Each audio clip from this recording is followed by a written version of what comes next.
Good morning, good afternoon, good evening, and welcome. I'm Kendra Kobler, and I'm your Moonshot host. Please introduce yourself in the chat. Let us know where you're dialing in from. Feel free to choose between speaker or gallery view. This is a moonstorming, so you might want to be on gallery so you can see everyone participating. And please keep yourself on mute when you're not talking. And speaking of muting, I will mute everyone now. All right, wonderful. And I'm also going to share my screen. Great. All right, let's get started. Welcome to the first full moon celebration of 2022. Woohoo! With a new year brings new goals. And before we jump in, allow me to introduce the Wellness Moonshot to those of you who are new. Welcome, by the way. And reintroduce our mission to those of you who have been with us throughout our exciting growth. Can you see okay, or is it clocking? Here we go. There we go. Haha. I'm good at technology after all this time. So in 1962, just a brief recap, President JFK challenged the United States to land a man on the moon. Once viewed as a huge effort, JFK's ambitious goal had a giant impact on innovation and popularized the term moonshot. Today, we're applying moonshot thinking to achieve our purpose as thought leaders and to set long-range goals with greater urgency.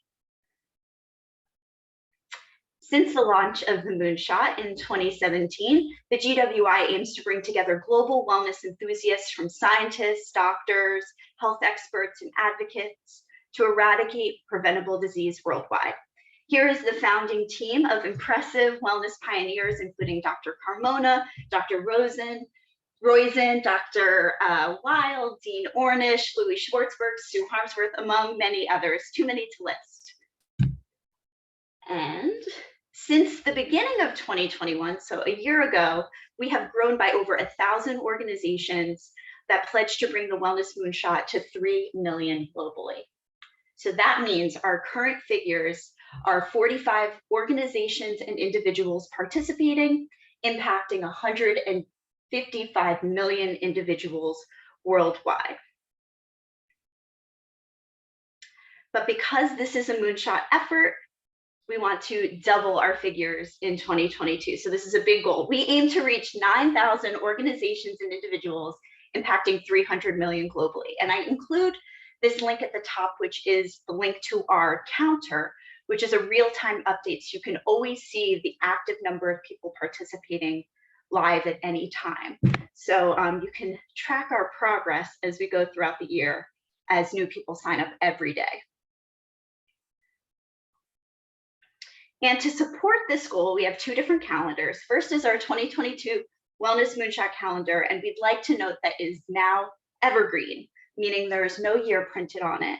So it can be used for year after year. And if you ordered your 2022 calendar, they are shipping out this week, so they should be to your doorstep very soon. And we also have the Children's Moonshot calendar, which we launched a pilot with a few schools in 2021, but unfortunately, due to some pandemic closures, we're hoping to re-engage in a new and impactful way this year with support from GWI's Wellness for Children initiative. And both of these calendars, and I'll show you a few more beautiful photos that we have. Both of these calendars, concepts, designs, and monthly themes were created and curated by Jessica Jesse, the CEO and creative director of Buddha Girl, and a former member of the GWI advisory board. She has over 30 years of experience in fashion retail and has been an innovator with combining evidence-based contemplative inspiration with bold design to make ritual a crucial daily practice of well-being. All right, and that brings me to my exciting first guest before our moonstorming session. To fire up our creative juices, I'd like to introduce the author of our informative monthly articles, Renee Moorfield. She is the CEO of Wisdom Works, a social enterprise that builds well-being driven leaders, brands, and workplaces globally. And she's on the board of GWI as well. In the spirit of new beginnings and fresh starts, Renee will speak on this month's focus, Assess. Over to you, Renee. Thank you, Kendra. And it's great to see everyone's faces. In 2022, I hope everyone's having a wonderful start, happy, healthy, well start to this year. I want to talk a little bit about assess. So every month for the last few years now, I've had an opportunity to take a topic and say, what does this topic mean for us as wellness leaders? And with the really audacious Wellness Moonshot goal we have for this year, which Kendra just mentioned, the 9,000 organizations and individuals and 300 million lives touched. Assessing is so important because we can have a big dream, big goal, but we also have to know where we are today. So assessing is about understanding our current reality without judgment and with compassion, being able to look at our current reality without making it better or worse than it really is, just being honest about it. It's about taking that candid look in the mirror, whether that's assessing in our own lives and looking at our own wellness, our own well-being, and being honest about that, which can be confronting at times, but always, if we do that with compassion, can produce an opportunity for learning and growth personally. Assessing at an organizational level can be looking at our workplace, our education system, and at a community level in our community and saying, what's really happening here when it comes to wellness?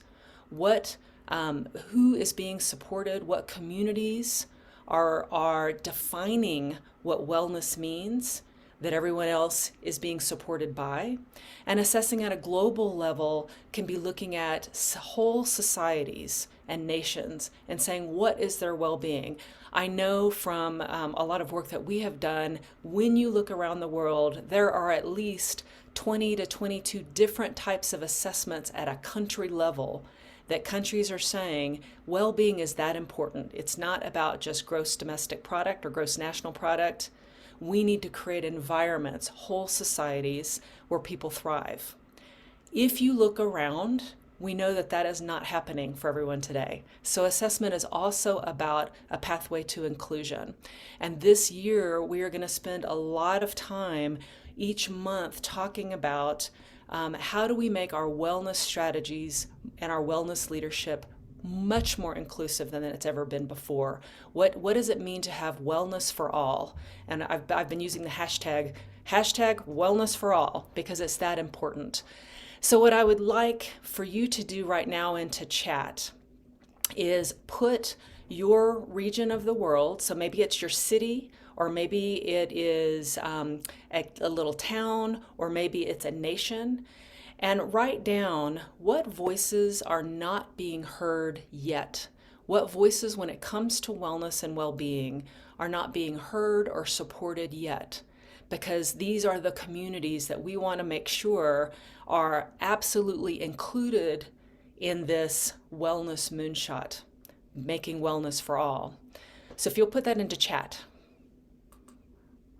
and put where you're from and say, these are the voices at right now. These are the communities that currently we need to be paying, all of us need to be paying much more attention to support wellness for all.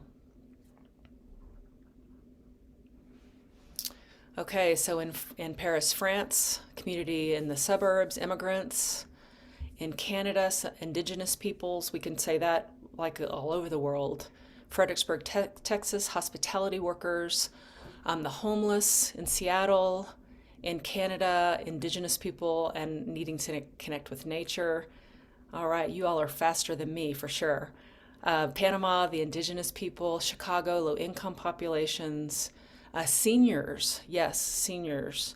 The aging women of all races. Canada, again, oh my God, where do I start? That's great. That's a great question. Where do I even start? Guatemala, young people in the city, single moms, people with mental health difficulties, indigenous people. Charlotte, North Carolina, people of color, LGBT, and we could add QIA+, teens, seniors.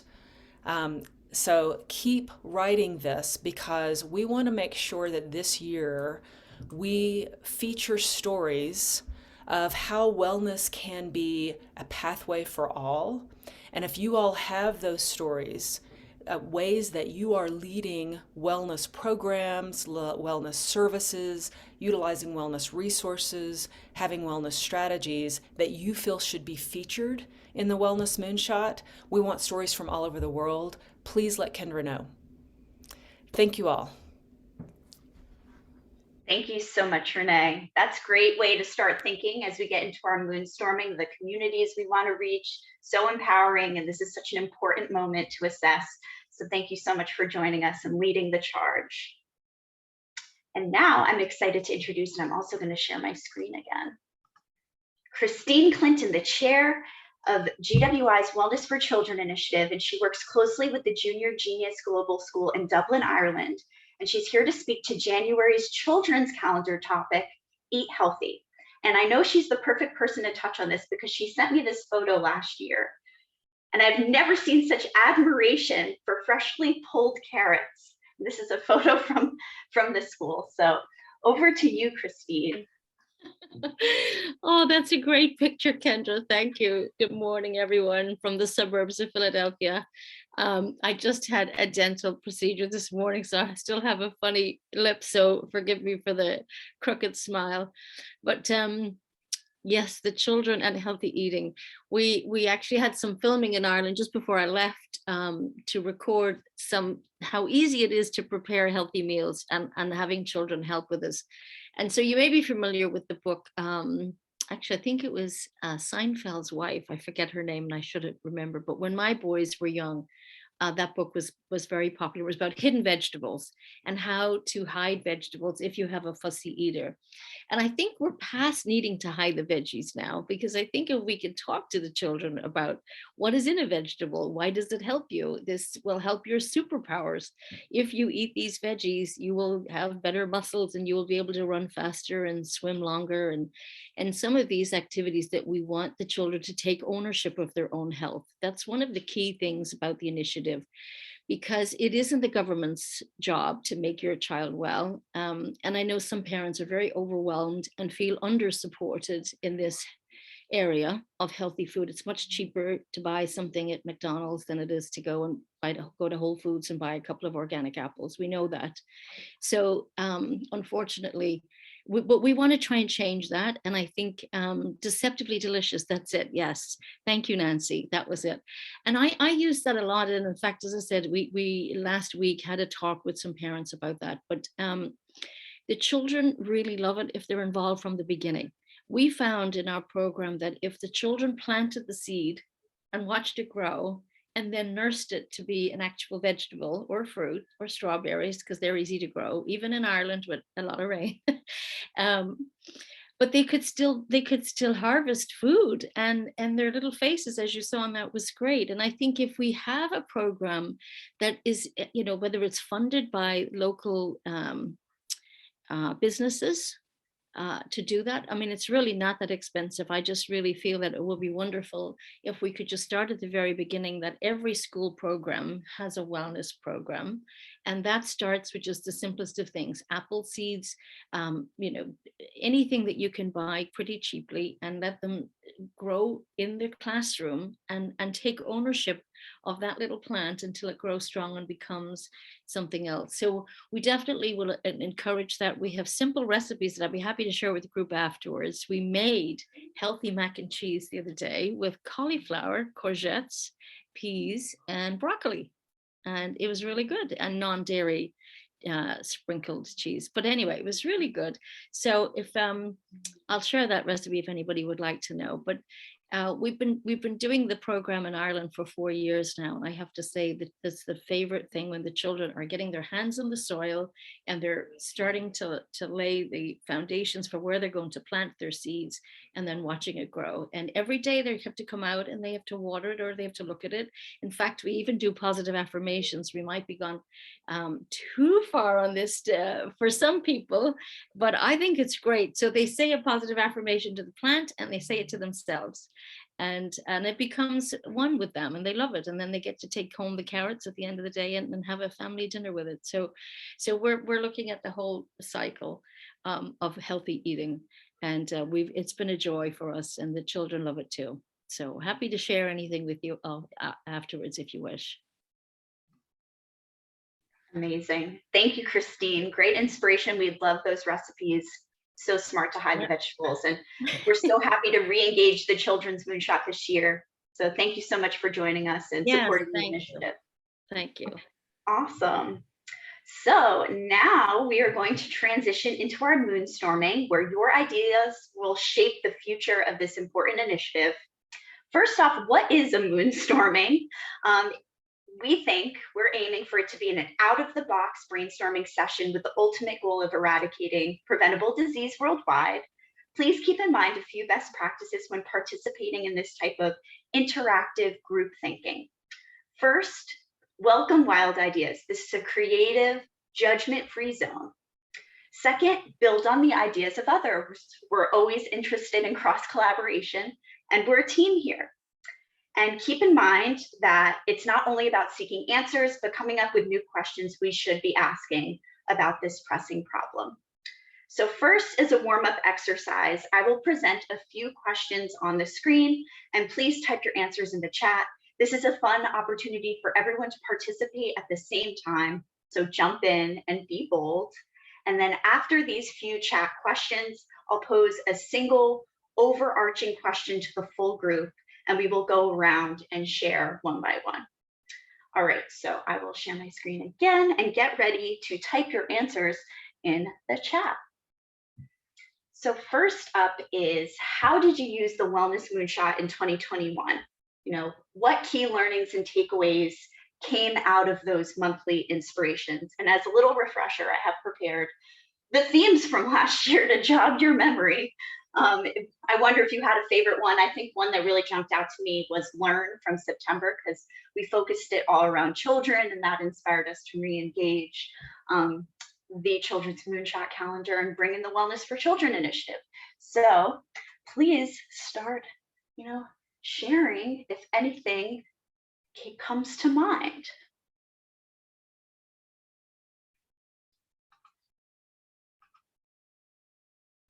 It takes the brain a little time to wake up and get ready. I know someone in particular from our community translated the monthly articles from English to Spanish and then posted them on social media. So that was like a big learning, and how we can get more countries involved in translating the content and disseminating it around the world. Can you show us the question again, perhaps? Sure, I'm sorry about that. How did you use the Wellness Moonshot in 2021, and what key learnings and key takeaways came out of this monthly inspiration? It's kind of a twofold question. Great, we're getting some answers. So we have some new people, that's great. Each theme kept you more mindful, that's wonderful to hear. And the worldwide connections. More newbies, yay, welcome. Ooh, inspiration for wellness workshops. Would like to hear more about that.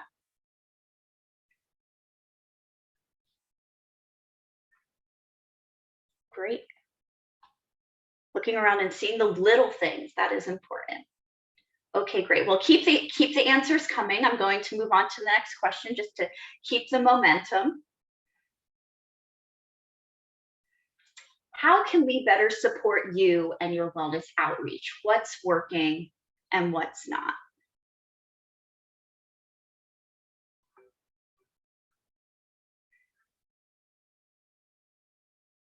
Did we like the Moonshot newsletter that goes out twice a month? Do we want more resources? Maybe a way to interact with other Moonshot participants?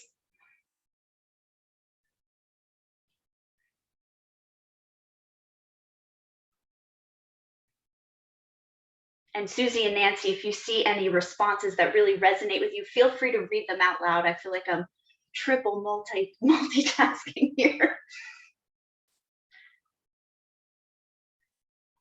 Yes, it would be great to find ways to interact with other Moonshot participants. Agreed. I saw an interesting one go by from Wendy, who mentioned that she used it in her company for Live Unlimited, and that might be an interesting thing to learn more about. Because I Yeah. think how people take this back and use it in their own organizations or communities beyond a personal connection to it would be very interesting, and part of how we build the, you know, the momentum for this and really begin to empower people on a broader scale. Mhm. Nice. Bring that professional connection in. That's important. Ooh, Wellness Moonshot logo. I like that. Good one, Susie. And connections, more breakouts. Yes, we were thinking about breakouts, but then sometimes you don't get to hear all the answers.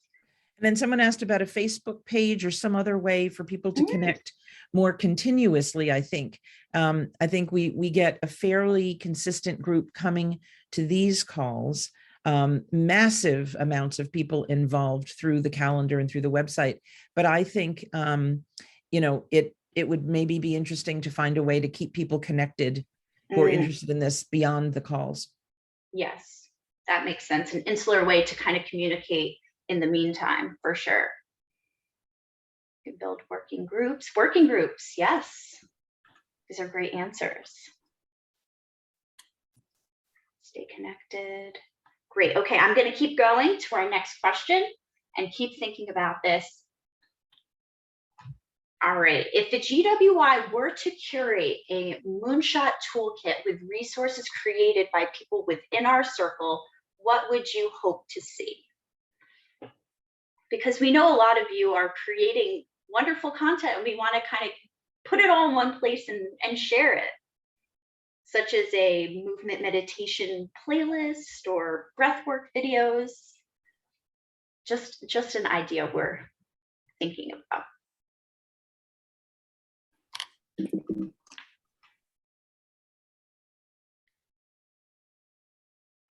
Oh, a monthly Moonshot pledge. One thing I'm going to do. I like that. That keeps things more tangible and action oriented.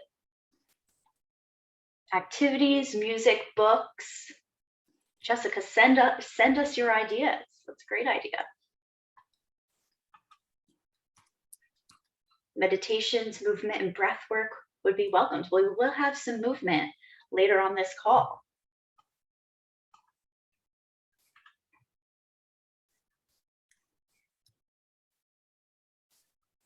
Great. Sound medicine and science, working groups.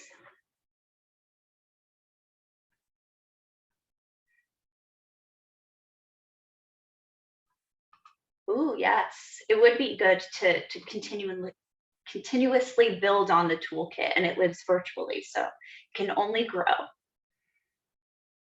Awesome. Okay, I'm going to keep going just to keep it fresh. All right, how can we strategically expand our outreach to individuals, organizations, and communities that aren't currently involved? And I know that Renee asked some really important questions earlier in the call. You know, how can we build on wellness for all? How can we bring wellness to where it has never gone before and reach, you know, underserved communities or new countries?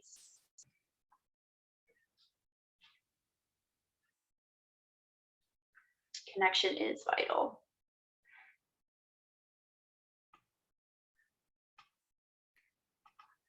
And I know each month Renee is going to try a storytelling approach with highlighting people within our community who are doing really actionable work.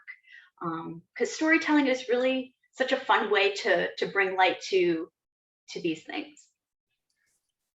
Testimonials, that's a good idea. Neighborhood organizations.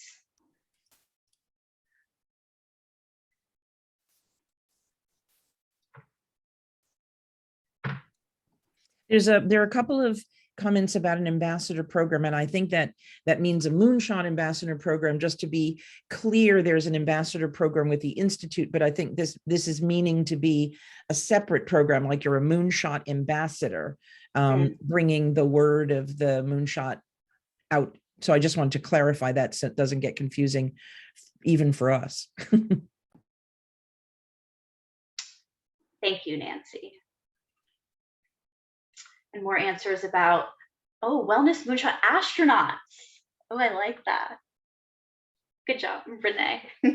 To distinguish from ambassadors, we'd be astronauts. And partner with nonprofits. This is great. All right, so keep the ideas flowing. But now I'm going to pose one overarching question and we'll go around one by one. Please raise your hand using the Zoom feature if you'd like me to call on you. And once I do call on you, please keep it to 1 minute because we would just love to hear from as many people as possible. And if you'd like to touch on one of the previous questions, that's perfectly fine as well. But the overarching question, which kind of ties them all together, is what audacious ideas do you have to double our reach and our impact? And I can also share this in the chat, but I'm going to stop sharing my screen so I can see everybody. Would anybody like to go first? Raise your hand, and you can raise your hand by going to reactions at the bottom of your screen, or you can just like, Wendy. Hello, welcome. Kendra, how are you? Great, thanks. So I think if we identified 5 associations that are in the wellness space, because there are many, and offer this program so that they can market it to their membership base, that would be a way to start. I mean, things like, even iSpa, or, I have an unstable internet connection right now. But, if we identify 5 of the different associations, I think, that could resonate with them. That's true. That's smart. Low-hanging fruit. Like, we're already kind of doing the same work, so why not cross-collaborate? Thank you, Wendy. You're welcome. Julie Wren. Hi, I hope you can hear me. I've been doing a dance with COVID, so my voice is not so good. How about a time bank? I don't know if you saw it in the chat, where people could donate some time to teach others how to be well and to do it their way. So we could then go get closer into communities who are in need, who financially don't have the access to go to spas or to do other activities or get to the gym. Great. Thank you. Lisa. Hello, everyone. About 25 years ago, when I lived in New York City, I was the assistant director at the Center for Alternative, it was called then. Now it's Complementary Medicine at Columbia Medical School. H&R Block, Howard Rosenthal donated a lot of money, his wife did when he died, and we were all getting ready to go and start our research. And our director, who was a super smart, dynamic woman, said, no. We are going to send 10,000 letters out to the Psychiatric Institute, the nurses, Presbyterian Hospital, where Dr. Oz worked, all of the Columbia, probably about 12 different huge institutes, a questionnaire asking, do you have interest in alternative medicine? Do you do it personally? Do you do it professionally? What do you, like very simple questions. And we probably only got, I'd say, 2,000 back. But I remember sealing all those envelopes, and it was amazing start in 2 reasons. One, we found all of the interest that was right in our backyard, which the dean, Herb Pardis, had wanted us to start with. Second of all, it gave us a way, I didn't know this at the beginning, but it gave us a way to then reach out and say, love to, you may recall you received a notice from us starting the center, and we'd like to update you on our progress. And then that would bring in more people who happened to open the letter. So I learned a lot from that experience to not just plow in, but to really step back and see what's out there with, influential organizations since it's such a topical area. Smart. What type of things did you ask in the questionnaire? Was that really important in getting them engaged and feeling like their voices were being heard? Kendra, it really was. I'm more familiar with the responses we got back. We would get people saying, I've been meditating for 20 years. I do clown care at on my free time in hospitals for children. Oh, I've been using black cohosh, and it's really helped my menopause symptoms. That actually, we did a lot of research, and that spawned an actual study. Over and over, it was just doctors, researchers, support staff who had interest. And to your point, there was so much interest. And then that word got around as well. Oh, did you hear they're doing the Rosenthal Center? Very nice. Well, 2,000 responses seems great. That would help towards us inching towards 9,000. So this is Great. good. Great. Thanks, Lisa. Sure. Anne Marie. Hi, everybody. Yeah, so one of the things that I saw was a common theme was, it's like, what are some of the things that we want to, how do we bring wellness, or who are the people that we find that there's gaps? And we saw marginalized African, North Americans, Indigenous. And if I think about the United Way, and we have the United Way here in Canada, and I'm assuming it's across the United States as well, but correct me if I'm wrong. And, they already have sort of the hands-on with all of these other organizations sort of underneath them that they partner with and they help fund. So what would it be like, again, if we were to go to the people that already have the touch points, to go to the organizations that already have the touch points?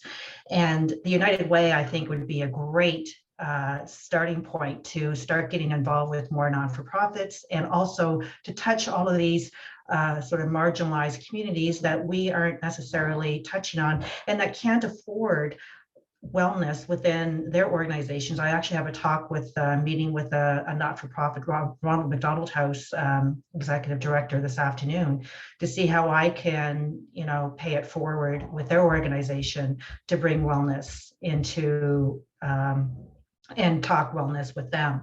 So maybe that's a good start. And at least, it doesn't hurt to ask the questions like, this is what we're doing. How could we partner with you, and or what other organizations do you think in the nonprofit sector that we can reach out to? Nice. Thanks, Anne Marie.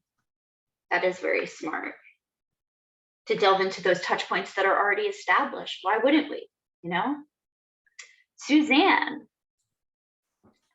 Hi, good morning, everyone. I really think it's important for us to really tap into the Indigenous wisdom that's out there. A good example is Robin Wall Kimmerer's book on braiding sweetgrass. She's a biologist, and she's also Indigenous, and she brings the spiritual and the science together. So I think having Indigenous partners would be really, really critical to moving us forward. Great. And do you have any recommended, connections? How would we get started with that? I would say reach out to Robin Wall Kimmerer and tell her what it is that you're trying to do. I think she would be an excellent resource to start that with. I don't know her personally. She's from down in the States, but I think she would be a good touch point. Great. Thanks, Suzanne.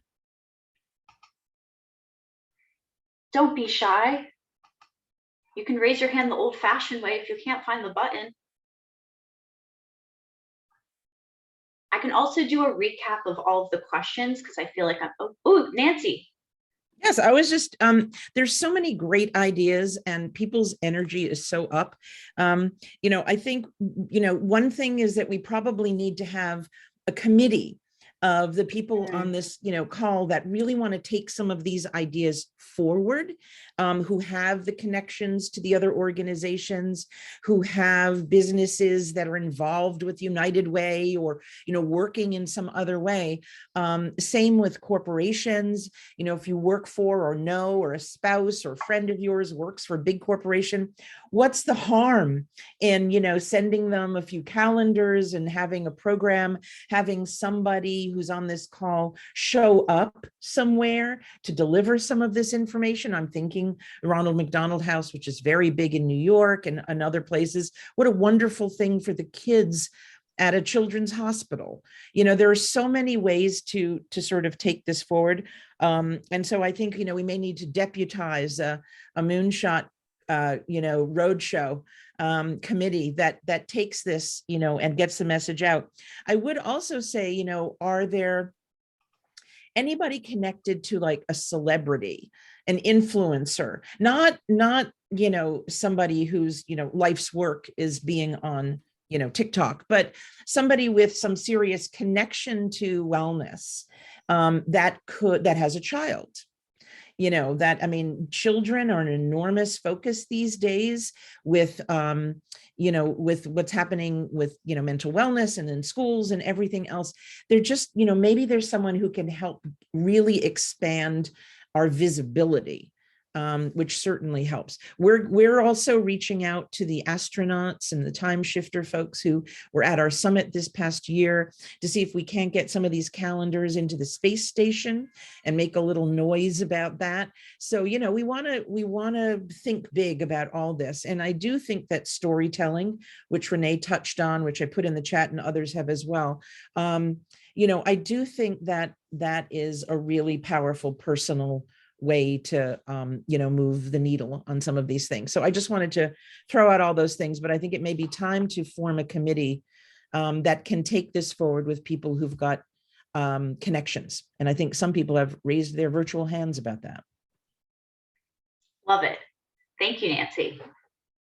Great direction. Wendy, seems like you had more to say. No, I just want to share that I'm working with the Ronald McDonald House, and I live into the house also through the social impact initiative that we have at the Global Wellness Institute. And we're working with them. We're providing meditation classes now for the caregivers and for the actual staff members. But I think the Moonshot, I know that Anne-Marie, I don't know which one that you're working with, which Ronald McDonald House, but there's a hospitality council that I'm on through the Ronald McDonald House that helps them to identify issues and support. But if you wanted to do something with the Ronald McDonald House in New York, which is one of the biggest houses, I have a direct line to them. I'm communicating with them pretty regularly. And we just did something with them on Friday. So just let me know. I can't be on I sent you a private message. I'll send you my email and maybe we can connect. Okay, great. Thank you so much. Amazing. The committee is already forming in front of our eyes. This is great. I'm not on the committee, but thank you. Damn, tried to pull you in there, Wendy. All right, Maria, let's hear from you. Hi, good morning, everyone. Greetings from Guatemala. So I've been working on wellness for the last 7 years and basically giving workshops, especially for companies, because I truly believe that companies are a great way to promote well-being. So we do have access to several companies in the region in Central America, and now we're expanding to Latin America. And it's incredible how much, sorry to say this, but ignorance there is regarding well-being. So it is very important to we continue promoting wellness everywhere, and especially like focusing on companies, right? As their employees are really struggling with physical diseases, mental issues, and so on. And after the pandemic, even worse. So count me in. I would love to organize a Congress, perhaps for Latin American companies or employees and people and so on, to better explain them what it is, why it is important. And we have so many wonderful resources with the Global Wellness Institute, which, by the way, I'm so grateful for because that changed my life. And I think that we can continue making a great job. This year, we're pushing it very hard. As you see here behind, where I'm always promoting like the 7 parts of wellness and how it works and how important it is. So I definitely would like to continue supporting. So count me in any initiative, and I love to work as well. So I'm very happy to continue promoting wellness everywhere. Thank you very much. Thank you, Maria. We'd love your help, you know, targeting Central and Latin America. That's a place I think we haven't touched on enough, and maybe we can get you to join the committee since you said you like working. So I think what's great about this group is that it's pretty global. I mean, we have people from different countries on this group, and I think it's always important to represent that in anything that we do. So love that you would do that, Maria. I know that there are a number of people from Canada on this call and from other countries, and I think it's really really a great way to move the needle. And I just see that Julie ran. I want to say Great Place to Work. You know, we have a connection to Great Place to Work. The CEO of that spoke at our summit in 2020. And so we can absolutely make a connection there. And that's a great idea. Wonderful. Do we have other, participants from other parts of the world beyond the US, Canada, and Guatemala, since that's who we've heard from so far? I think Christine Clinton can represent the US, but also Ireland, if I'm Yes, not. that's true. And, That's and true. the UAE. We've set up a business in the UAE as well, in the tax-free zone. So we'll get you some money, we promise. Oh, and we also, that's great. That's great. And I see in the chat, we also have Panama, Belgium, France. This is great. Do you have any particular ideas about how to bring the Moonshot to those regions in particular? Helping us translate into French? Ireland and Russian speaker. This is great. Ukraine. It is truly global.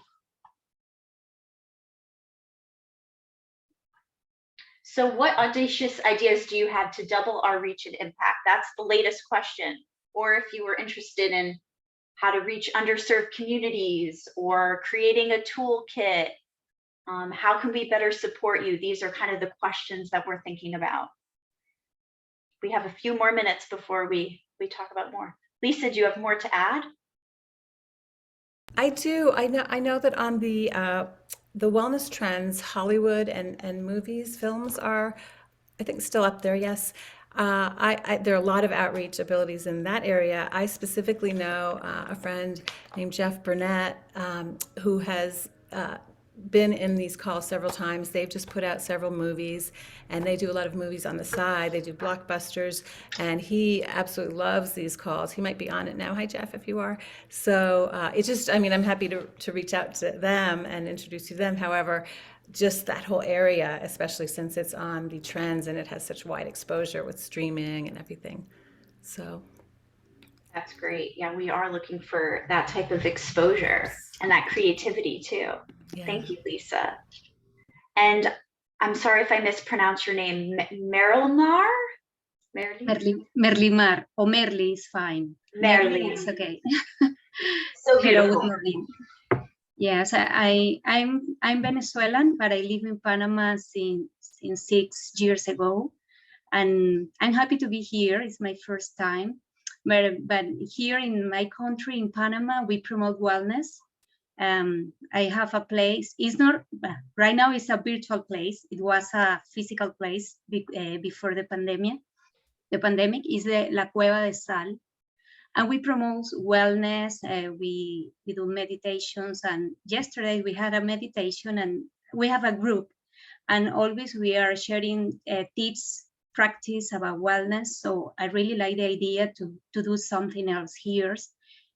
Of course, people need it. And I have some contact with in English, indigenous people.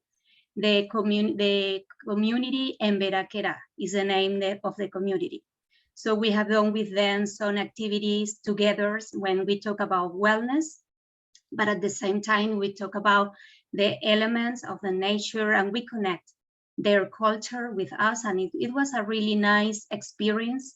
And I have a video also, it's in Spanish, but they explain about I'm not sure in English, but I think this is like, Nick, when you put together fibers, I don't remember exactly, Nick, I think. But they talk about I think it's like this. It's kidding, no. Oh, knitting, yeah.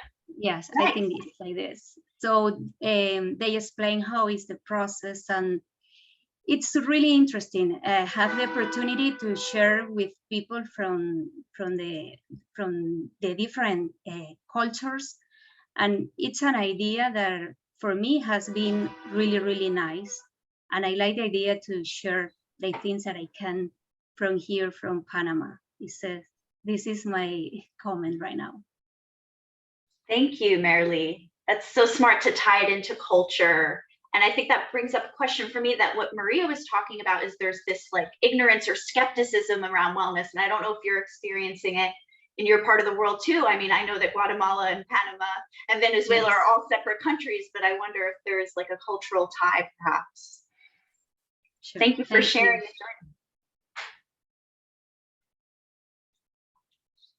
Sorry, I didn't mean to cut you off if you had a final remark. Great.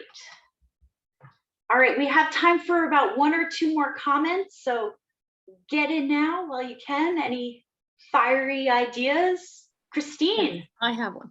So this is something I would really love us to work on. And obviously I know more heads are better than one, but I think we need to have a logo or a symbol that identifies a family with a child with additional needs when they're out in public, so that we can learn patience and we can obviously be inclusive.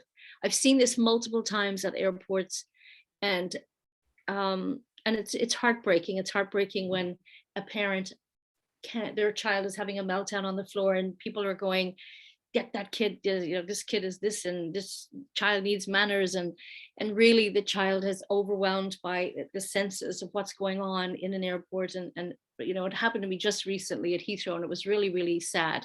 But the mother had a lanyard, but the BA people didn't know what the lanyard meant, and it had on it JAM, J-A-M, just as I am, but just a minute.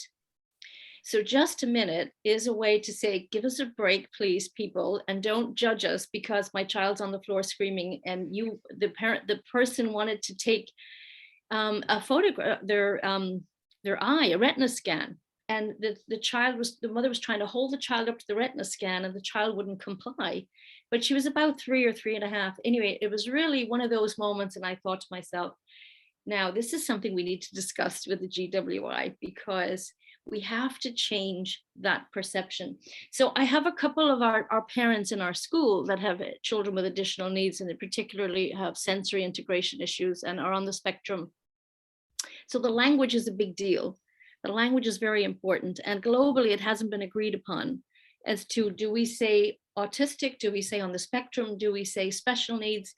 At the moment, additional needs appears to be something that most parents can agree upon. And so if we could come up with, like there is with a pink ribbon, when everyone sees a pink ribbon, they know that's a breast cancer symbol. I feel we could create something that could have a global reach that helps parents of children with additional needs to say, all right, this is who we are, this is what's going on, please be gentle with us, people.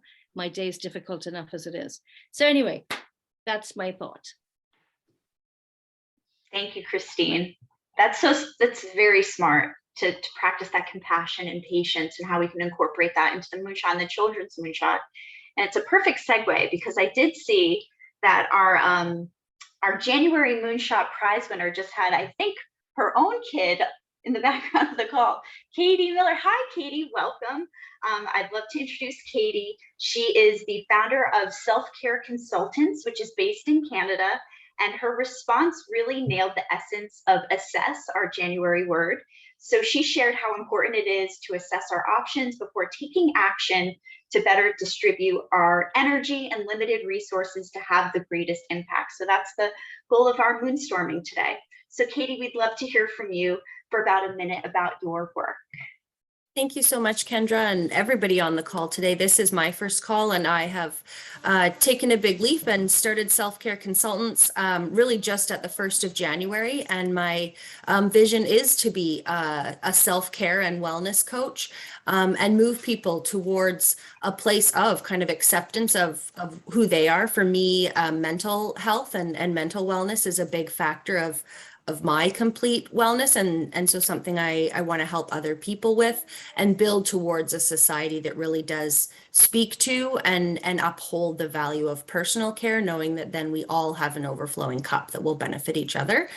So that's what I'm getting up to this year, and just delighted to have met this group, and I see lots of interaction and synergies. Thank you, Kendra. Awesome. Thanks for joining us, Katie. And I'm so glad you just started this year. I think feels like perfect timing for you to join us. And yes, I think there's a lot of synergy. So great to have you part of our network. Great. And now to close the show and to leave us feeling refreshed and ready to take on a new year, I'm happy to introduce Lisa Fasulo, the founder and director for the Center for Transformative Movement, to lead us in a vibrant movement exercise to close our celebration. I'm going to Hello. interrupt 1 second. I'm so Okay. sorry, Lisa, just before, because this is a call where a tremendous amount of follow-up feels like it's needed. That a lot of ideas have been expressed, and really good ideas towards some real tangible goals for the organization. So I just want to say that you can expect, if you have in the chat volunteered yourself to be part of something, expect to hear from Kendra in the coming weeks about some actionable items, so that it doesn't just fall off after a call and then we pick it up on another call. I think, the idea here is really to take this momentum and run with it in a way. So expect there to be some more follow-up between now and the next celebration. Sorry, Lisa. Lisa, you're muted. And thank you, Nancy, for that. Thank you. Yes, thank you, everyone. This was such an amazing meeting, and this is how it happened. So great. Let me put my screen. So, pin. I wanted to start with this little globe since it's the new year. And as I'm always saying, so we'll have a green globe because of the climate and just freshness and everything. And it's the year of freeform dance, making it kind of as the next yoga. This and the next 5 years, as I always talk about, we'll be seeing that people wanting to tune in, just like we do with yoga, coming inward and finding ourselves that way. Equal way is to let loose and break out and almost lose ourselves and tune into that same still, grounded, energized place that way. So that being said, Kendra, give me a moment until we start the music. If we stand up today, we're going to be doing Healthy, Happy Hips is the theme. So we've renamed this segment Moonshot in Motion. So for the whole year, each month, we're going to be taking a different body area and moving and exploring that area, which will do two things. It will loosen, stretch, strengthen that area, which has an effect on every other area. And it'll give you more confidence, more fluidity, and just more desire to want to just move when you're walking down the street, or, when you're in a good mood, just add movement. So today we're going to be doing, before we start the music, I'd like to imagine each of you with a clock around the periphery of you. So 12 o'clock would be here in front, 3 o'clock, 6 o'clock, and 9 o'clock. And we're going to be doing some motions using that. Okay, so there's the middle where we're standing, there's 12. Let's start right now without the music first, and we'll go 12. And let me give you a hot tip. Most of us, when we do a hip circle like this, instead of getting the benefit of pressing your hips out and really hitting those 1 o'clock, 2 o'clock, 3 o'clocks, and then pressing into 4, 5, 6, 7, 8, 9, and then instead of just coming here, really opening up and bringing it around. So even just that is an amazing stretch to stand up from your day once in a while. So let's do it once to the right, and then we'll do it once to the left, really slowly. So here we go. Out to 12 o'clock, 1 o'clock, 2, 3, 4. You can bend over to reach 5, 6, 7, 8, 9, and now give a little push to really hit those upper numbers. So let's go to the left this way a little faster, but see if you can, as if you got points for hitting each part of the periphery. So go back, around, and here, let's do it one more time, fast, and the other direction. You can get your arms going any way your body wants to move. Great. And so the arm motion is kind of like this, just the easiest way to dance, and it gets the whole, see how my whole body's moving just when I start doing that? It's basically making it's like a combination between a U and a V. So it's here and here, here and here, just scooping your arm. And it's easier kind of when you do both sides, so you can bring it out really far, or just keep it small and here. It just gives you something to do while you're getting your hips going. Should we start the music, Kendra?